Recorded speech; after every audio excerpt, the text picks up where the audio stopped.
in today's video, I'm going to be telling you guys my top 15 favorite WWE superstars to show because I wanted to. And these are my top 15 superstars. I'm going to give you my reasons why they're my top 15 favorite superstars. And honestly, I probably could have done like 30, maybe 25 superstars, but I decided to lower it down to 15 to make it even more challenging. But before we get into this video, just a big thumbs up, hit the subscribe button, because I'm sure that you're going to love this channel, because I make every single new day a new wrestling type of wrestling video like this one you see on the screen right now. Anyway, let's hop into today's video. So, number 1 is Cody Rhodes is my number 1 favorite wrestler right now. Reason is because I personally like baby faces more than heels most of the time.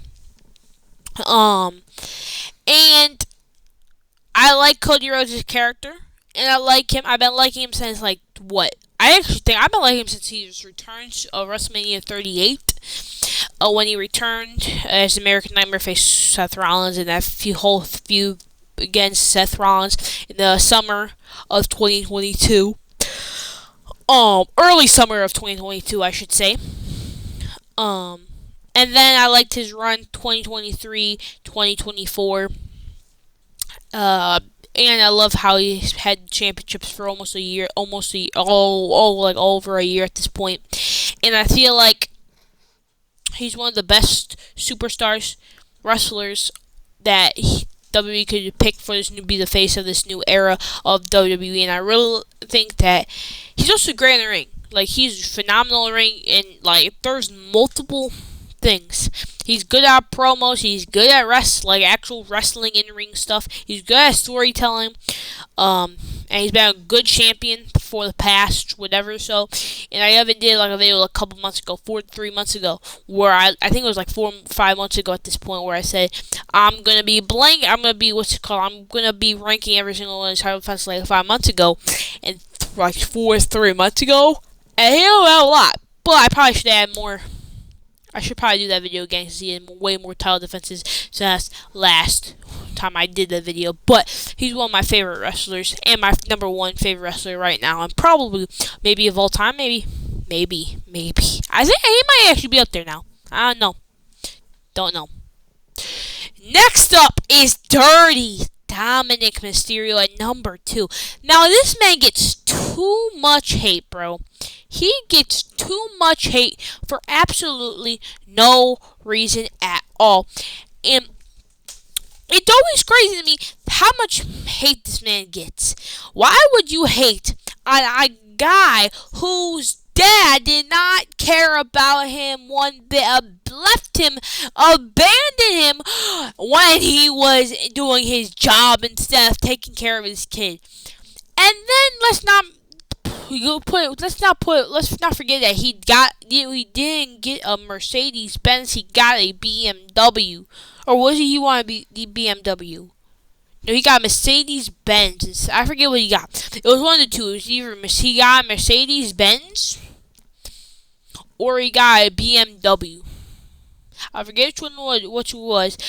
But his dad didn't get the one he wanted. He got in the cheap, lazy car. And you see that, you hear that, and this guy his deadbeat dad didn't even care about him. And people are hating on him, saying he's a trash superstar, he's trash, people boo him. See, I'm different. Every time he comes out, I start cheering him, saying, yeah, Dirty Dom, bro. I literally am hoping this man wins at WrestleMania 41. I'm praying every night that this man wins. Right, and he gets too much hate on stuff, and then people are saying that he should have picked Rhea over Liv.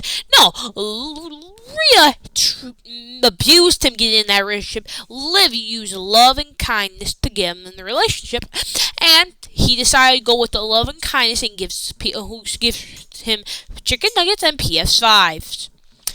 I would pick that one too, if I'm being completely honest. I'm gonna be completely honest with you. Not gonna lie. And he's just a great wrestler. Yeah. So yeah. Dominic Mysterio haters, you are a disgrace. Anyway, Io Sky. Io freaking Sky. Probably, in my personal opinion, one of the best women's wrestlers, maybe of all time.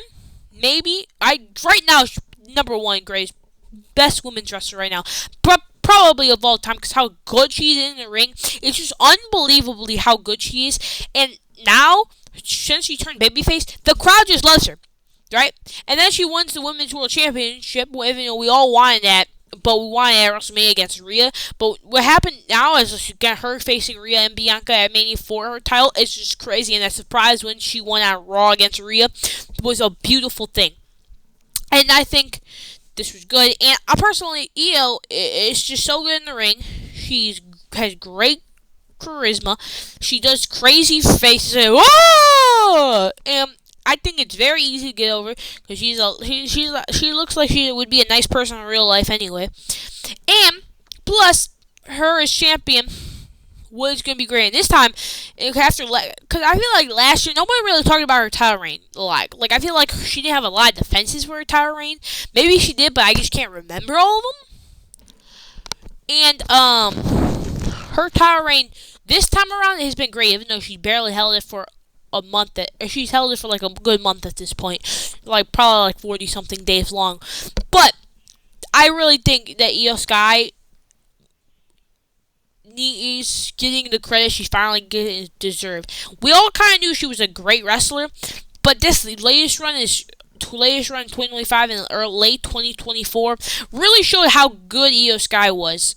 I feel like people finally started realizing it, even me at this point, and I finally bought stocks in Io Sky at like the beginning of, honestly, the end of 2024, and my stocks just keep going up and up because I'm getting paid from her, bruh. I'm getting paid from her. I also jumped on that Dominic Mysterio train in May. In May, I jumped on and I bought my stocks, and my stocks went up and down, and they went down a lot, but then now they're going up and up, so now he's going to win the Intercontinental Championship. Buy your stocks in Dominic before it's too late, and they're all sold out, and everybody has them. Please do it. And also buy your stock in the Io Sky. Why not? Numbers, wow, no, I lost, I think 4, Rhea Ripley. Rhea Ripley is I feel like it's a character that we really haven't really seen in the women's division. And I feel like when she finally was with the Judgment Day, and like when Triple H took over, she really got over with the fans. She's had great wrestling matches. She's had multiple world championship reigns as this character, and people just like the character. And other reasons why they also like Rhea Ripley as well. You know what I'm saying? You know what I'm talking about. Yeah. And she has like this kind of, what's the word, like aura about her that's kind of like, what's the word I'm looking for? I don't know what the word I'm looking for is, but like kind of cool. And she kind of has that cool character, and I feel like WWE has trust in her to carry a women's division on her back, but she doesn't have to be anymore, because she doesn't really have to, because there's other women who are also good, that could do her job for her, so she doesn't have to be there. And she was out for a couple of months too when she had that shoulder injury. She had to vacate the world championship, came at it back even probably over than she already was. And I feel like maybe like the last stint, the early bits of like the later stages of 2024, she kind of had that longed out feud with Liv Morgan. It for sure was a dragged out thing that she had with Liv Morgan, but at least they got over with. She finally won that world championship, and I think people like what she likes her in general. Likes her in-ring ability, likes her promo skills, and just likes her in general. I don't know what that means, but like likes her, and and likes her, likes her. You know what I'm saying? And she's like cool.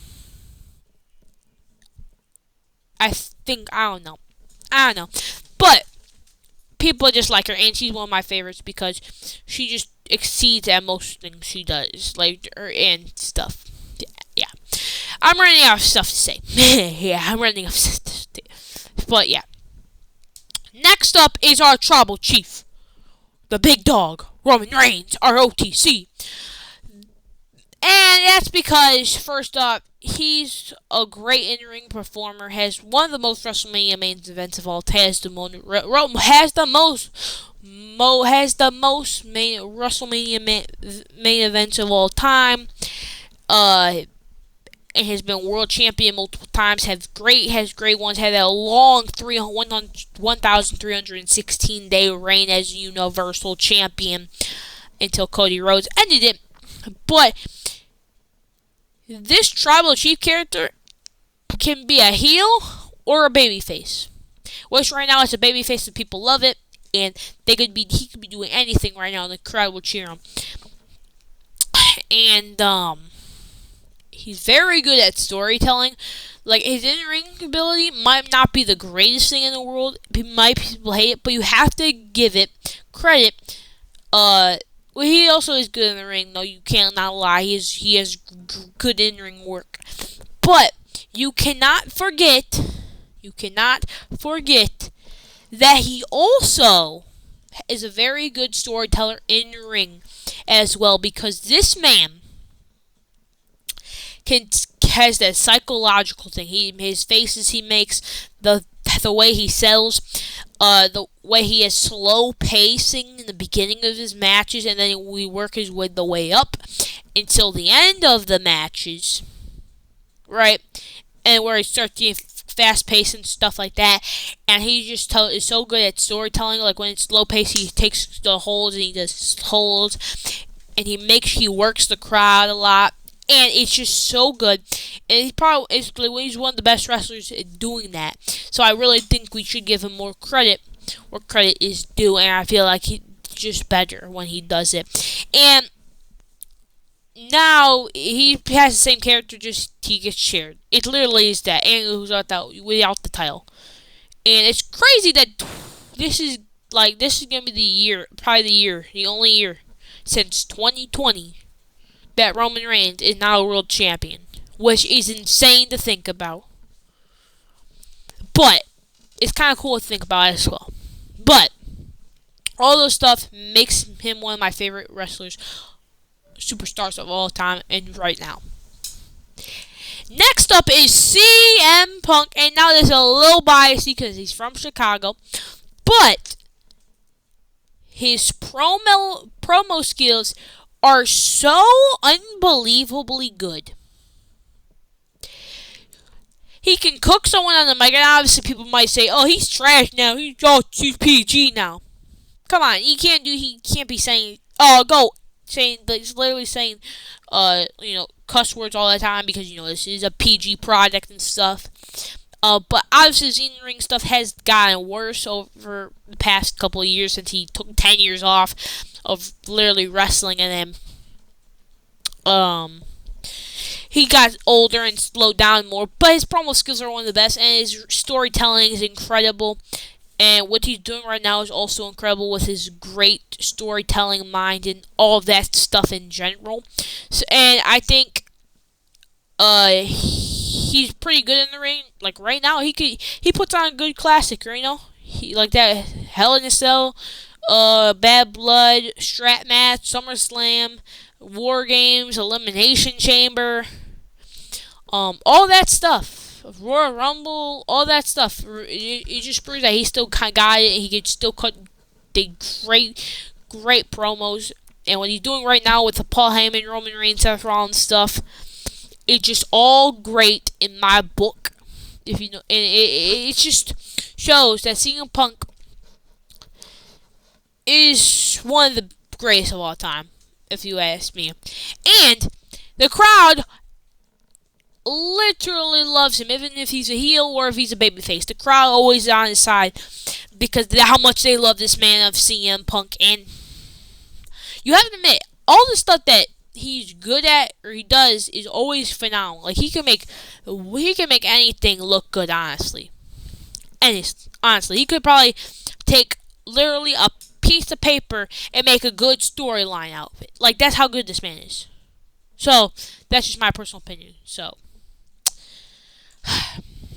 next up, we got Tiffany Stratton, and Tiffany Stratton has only been on the main roster for under a year, only over a year at this point. Has already won her first women's championship. Has won Money in the Bank, and then she babyface now. Which people might not like her babyface around a little bit. They might like her as more of a heel. But she kind of had the same character, just she leans towards more babyface things. You know what I'm saying? And this feud with Charlotte has been kind of crazy. But I think Tiffany Stratton is decent on the mic. She's obviously great in the ring. Some of the moves she does is kind of original, like that backstab, like that. I don't even know. I forget how it's called, but like that cartwheel into a back spring thing, elbow thing, or I forget, like elbow thing where she go boom.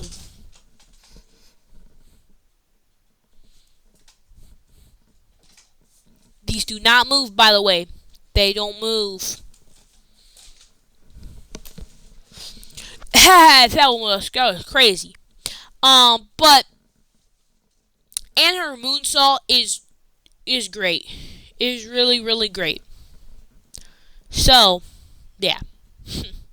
That's what I think about her moonsault. And I feel like give her a couple more years, she will for sure probably be even better than she is right now in the current day of 2025. That's in my opinion.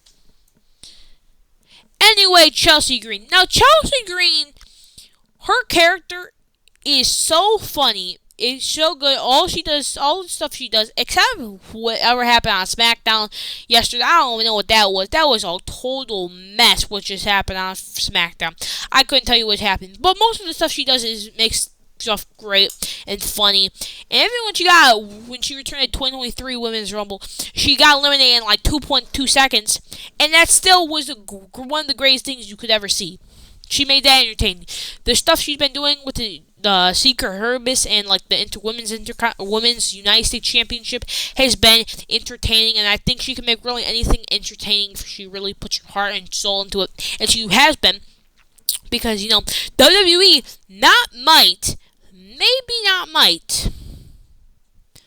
maybe like I don't know, puts stuff and makes her stuff be great, and I feel like she can make anything be great. She's great. She's decent in the ring. She's decent on the mic. And that's all you could really ask for a talent to be. And she'll make stuff in everything she does entertaining. Like the Karen gimmick she does. She's doing, and this, how she's Miss America, and she's and stuff like that. And I think it just makes her even better and makes her one of my favorite women's superstars and superstars in general. So, yeah, that's just my personal opinion about it. Next up is Randy Orton. Now, how can you hate Randy Orton, man? Randy Orton is just so good. He's so good at the psychological selling of moves. He's so good, and there was actually a point in time where nobody knew, not even himself, if he was ever going to ever step foot in a wrestling ring ever again. And it's just so cool to see him back out there wrestling every single week. He's one of the only wrestlers from his timeline who didn't go from wrestling to acting. He stayed in wrestling for the whole of his career and never jumped ship. Which, props to him for sticking true to his word and never leaving, and just always being a WWE guy, and being a WWE guy that doesn't go from acting to wrestling. He just primarily stays in wrestling. So, I think that's really good. And he's good at promos. He can really, like we saw on SmackDown, if he really, really tries on a promo and he starts he can cook. He could really cook on a promo if he really starts trying. But most of the time, he doesn't really try that much on a promo to where he cooks. But he can cook when he wants to, and he's also very good in the ring. Obviously, probably a lot not as good as he once was when he was younger and more athletic.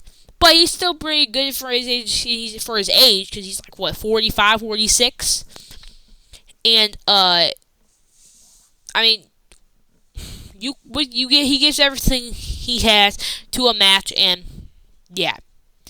So I think I think Randy Orton does a pretty good job at what he does, and I feel like that's all you have to give him credit for, honestly. So, yeah, that's my personal opinion. Next up is Braun Breaker. Braun Breaker is an incredible talent that needs to be utilized more than he does. This man runs 1,000 miles per hour, has one of the most nastiest spears I've ever seen in my entire life. This man has literally for the past 3 to 4 weeks has destroyed Carlito with a super spear. They've been calling this, Joe Tessitore, I'm pretty sure, calls his spear a super spear. That's how deadly Braun Breaker's literal spear is. We saw what happened on Monday when he literally cut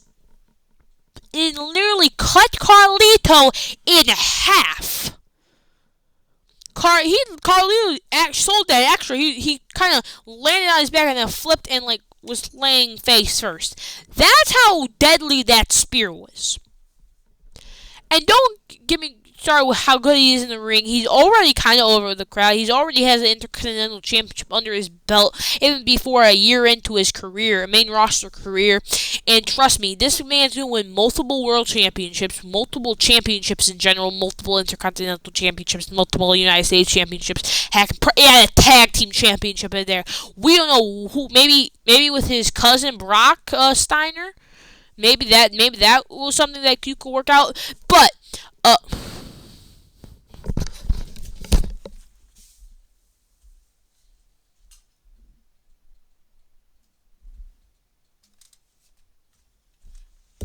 back. Yo, can you cut this part out? Okay. Bet. And Braun Breaker. Bro, what is that, bro? I had to check something to see if that was right there. I literally leave the chair to check something if there was something there. But it looks like there's something there, but it's not. There's nothing there. So, I don't know what it is. Anyway, Braun Breaker is just an incredible talent. He just needs to win multiple world championships. I don't even know, bro. I don't even know. Next up is Jacob Fatu. Now, let me just explain this to you. Jacob Fatu can turn this tissue box right here and make this a dream match. Jacob Fatu versus this tissue and this tissue box and this tissue and this tissues is a dream match.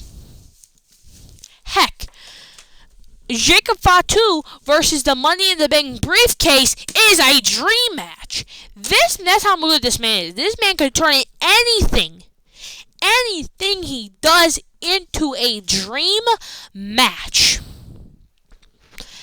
And it looks like he's getting his first championship in WWE next week, like a week from now, which I'm very glad he is because he deserves it. He's also great in his ring. His finisher is unbelievably cool, and honestly, I wish I could do his finisher. And stuff he does is insane. I've seen some of his stuff what he did on the Indies. How do you do that? Especially at his size, how did you do that? Explain, Jacob. Explain! And hopefully at Mania, him and LNA put on a solid banger where he pulls out some of this moves stuff done on the Indies before. And I'm expecting a pretty solid match with our new United States champion, Jacob Fatu. I love you! And he does the emo dancer too. It just makes me laugh all the time too, which makes him one of the reasons why he's one of my favorite wrestlers, superstars right now. Next up is Penta. Penta debuted about 3 months ago, and has already become one of my favorite wrestlers on the main roster right now. The moves he does make no sense to me. How can he do this moves? How is he able to do these moves and crazy stunts? It makes no sense to me. Like, he's too good in the ring. And obviously, he probably got dimmed down since, this ain't AEW, and he just can't do all that crazy, more flippy stuff you probably used to do. But, still, incredible, and maybe he gets his first championships at Mania, but I don't think he is. I think Dominic Mysterio is gonna win. But that's just my personal opinion. But I want to see a match against Rey Fenix versus Penta. WrestleMania 42. Make it happen. Make that happen. Make that happen, please. Really, really would appreciate that, WWE, if you really did do Penta versus Rey Fenix. And Penta has a bunch of charisma that has that rage. Has a bunch of charisma that nobody ever thought he could have. And WWE is actually giving him a chance to talk, which I don't believe what I've heard from AEW fans that he didn't really get a chance to talk. Which I'm glad he got a chance to talk and improve his English. And can't wait to see more of Penta. Next up is Stephanie Vaquer. Vaquer, I think is how you say the name. Now, if you don't watch NXT, you've never seen a Stephanie match before, or if you've seen her stuff like when she was out in the Indies, or in like the other like I don't know, I forget what she does. I forget what's it called. What's the word I'm thinking of? The stuff she does before she came to W. You understand me? Okay. Good. Got me good. She's phenomenal in the ring. One of the best women's wrestlers, I think. She's up there with Io Sky. And I like her better than Julia, honestly. I thought Julia for sure was going to beat Roxanne Perez, but then as soon as I saw Stephanie's work, I said, "No, what? I don't care about Julia being women's champion or give it to Stephanie at this point." And she's very good in the ring, I think. She's a fighting champion. She had defended a women's North American championship and the women's NXT championship at the same night, and it was crazy. And I think what Stephanie has just done since she came to NXT and WWE, and with the crazy stuff she does, that thing where she crosses her legs and go boom, boom, boom, boom. You know what I'm saying? That's really, really, really good, and I think she has so much more to add to the women's roster, and I can't wait what she does in the main roster, see what she does there. So yeah. Now, I'm telling you guys right now, put your stocks in. Get some Stephanie Vaquer stocks, bro. Ever since probably mid-September, early October, I've had some stocks in Stephanie, bro. Literally, and they kind of keep on rising. They actually went down a little bit, but they're not going to be rising every single time when she defends her championship at Stand and Deliver, which you guys are going to get a review about that because I missed last year's. Man, I was so mad about that. Anyway, Bayley. She, I feel like, to me, is one of the most I feel like she's probably the most underrated out of the 4 horsewomen, I feel like.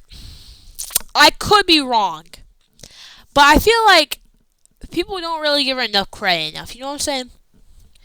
People don't really give her enough credit where credit is due. I feel like she's probably one of the most underrated wrestlers in WWE right now, maybe. She's had multiple world championships reigns, multiple tag team championship reigns. She put on a classic last year with Io Sky at Mania 41. 40. And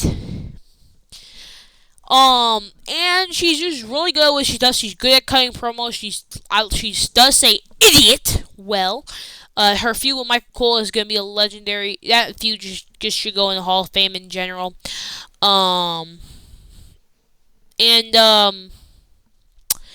International crowds really love Bayley, and they really want to get some. I want some Bayley. Woo. And I think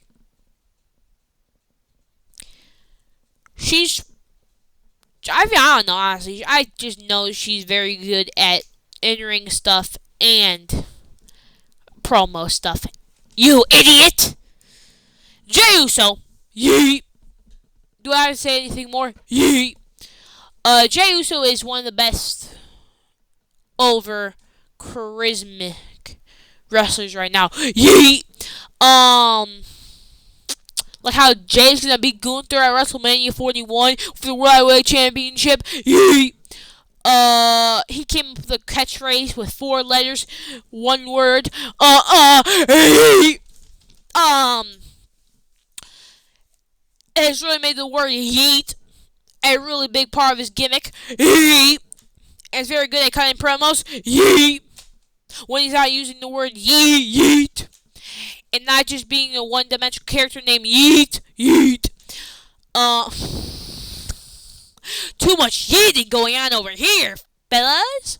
But no, for real though, Jay, it's crazy to me how over he got with the crowd, and that catchphrase yeet, yeet, yeet, a yeet, a yeet is crazy. And I can't wait to see the celebration at WrestleMania, bro.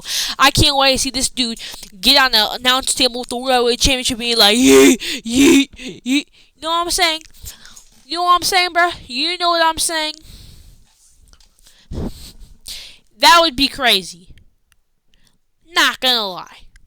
Be like, yeet, yeet. Like, I can't wait to see this dude's WrestleMania celebration, bro. It's gonna be great. It's gonna be. I can't wait to see what Raw after WrestleMania be like. Video idea. Video idea, folks. Yeah. Anyway, Jay has really turned the word yeet into something crazy. Not gonna lie. And the stuff he's actually, and his in-ring ability is decent at best. Come on, we have to be real honest here. But he can make a match a good match. He can have a good match. He can have a great match. He can have a legendary match. When he had legendary matches with Roman Reigns, okay? The New Day. I feel like this Gunther match should be good. It should be good. Though the outcome does really matter, though. And I'm probably one of the only people that don't really hate the Jimmy and Jay match. Though I haven't watched it since WrestleMania 41 actually happened. Or 40 happened. Like, that was over a year ago. And the last time I've seen that match when it was live. So maybe I need to rewatch it. Because I thought in the moment it was a decent match. And I don't remember there being that many super kicks, honestly. I don't remember that many super kicks. But maybe that's just my memory and nostalgia from WrestleMania 40. How good that WrestleMania was. Taking away from how bad that match was. I might have to rewatch it. Hit the subscribe button if you think I should rewatch this match to see how bad it was actually. I might make a video. But yeah, Jay. He's also very good on the mic when he's not. Well, he can be good on the mic if he's just not just saying yeet, yeet, yeet, yeet, yeet, yeet, yeet, yeet all the time. But yeah. But those are my top 15 favorite WWE wrestlers in the current day and time. Leave a comment below if you agree with my list or if you have some of your favorite wrestlers on this list. And you're probably wondering why is John Cena on this list. Well, he was going to be if he didn't turn his back on the crowd and break up with us. because I think John Cena sucks. I really do think he sucks, though. You know what I'm saying? Because he turned our back on us, bro. It doesn't matter. Anyway, subscribe if you're an idiot. Wait, no. Did everybody say that? Am I dumb or something? I said, anyway, I'll see you guys later. Have a beautiful rest of the day. See you tomorrow. And don't if you don't subscribe, you're an idiot. Bye.